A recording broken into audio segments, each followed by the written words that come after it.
we know from Abdul Ghafir's biography that he excelled in virtually all of the great Islamic disciplines from precociously early age, to the extent that he left Turs when still in his early teens to go to the city of Nishapur, a larger city with a more prestigious teaching tradition, where he had the good fortune to join the circle of Imam al-Haramain al-Juwayni, whose waraqat we've just been hearing from. And he studies with Imam al-Juwayni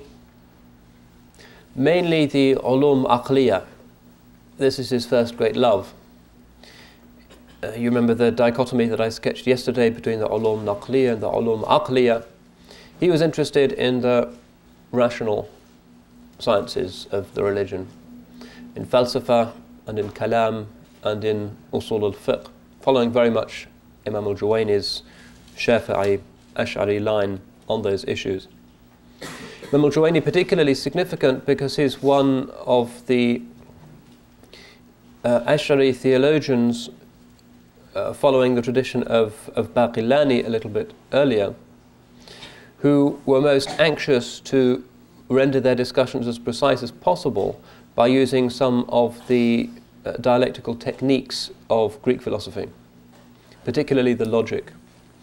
Imam al-Juwayni integrates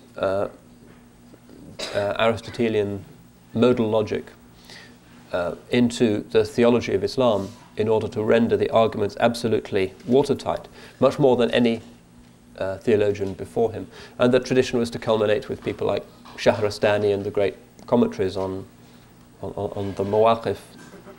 in later centuries. So this is a hugely sophisticated, difficult, demanding world. And Imam Al-Ghazali, although he's barely in his teens, very soon comes to the attention of the Imam as a young man with extraordinary powers of memory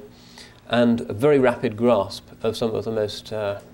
esoteric, difficult metaphysical questions known to the thinkers of the Ummah at the time. But, and this is to be hugely significant for the Imam's later growth, while he spends the morning in the circle of Imam al-Haramain in the Friday Mosque in Nishapur, the afternoons he spends in the circle of a Sufi sheikh, Abu Ali al-Farmadi. Farmadi, in the tradition of Abu Qasim al-Qushayri, another great Central Asian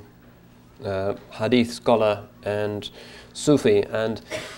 it's very characteristic of the hadith scholars in this period that they are also the great Sufi imams of the period. I mentioned yesterday Imam al-Hakim al-Nisapuri, who is obviously from Nishapur, from slightly earlier, author of the Mustadrak and the Madkhal and a number of other important works, who is also, as his comments on the Ahl al-Sufa make clear, convinced of the indispensability of the Sharia science of Sufism. Imam al-Qushayri, and also his wife Fatima, a well-known teacher in her own right,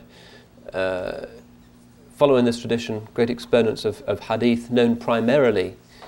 to their contemporaries as hadith experts, but also authors of what came to be some of the great transformative manuals of Sufism. And the Risala of Imam al-Qushayri is possibly,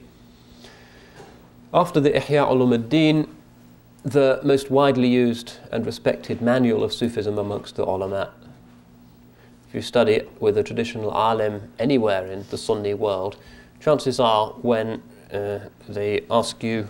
to become involved in the science of Sufism, as they inevitably do sooner or later, so that the faith infuses your soul as well as your physical form, that the first text that they will ask you to read will be the Risala of Imam al-Qushayri. There are a couple of partial English translations which many of you may already have had sight of. So